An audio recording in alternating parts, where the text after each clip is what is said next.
խառը եղանակները։ Ամառային սաստիկ շոկ, մի քանի ժամ հետո փոթորիկ, կարկուտ, ուժեղ ամպրոպ ու սելավ։ Մարդիկ նկատում են, կտրուկ է փոխվում Հայաստանի կլիման։ Ավելի շատացել է անձրևները, կայծակները, ամպրոպները, ամեն ինչը։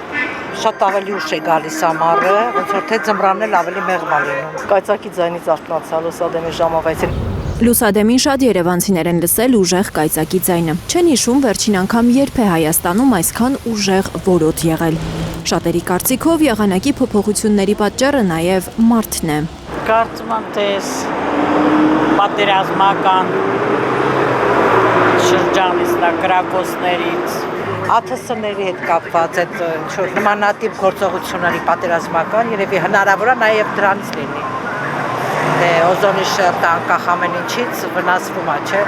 Այնքան ենք զարգացել, պատմում է մարդը խելացի է, մարդը դարձել զարգացել է, որ ամեն ինչում մարդու գործոնը մեծ է դարել, իր ազդեցությունը ներգործում է բնության մեջ։ Գիշերը Հայաստան ներխուժած Սևծովյան ցիկլոնն է ուժեղ ամպրոպի, անձրևի ու քամու պատճառը,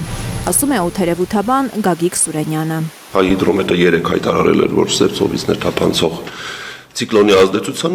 ազդեցության գոտում են գտնվելու, բնորոշ երևույթ է։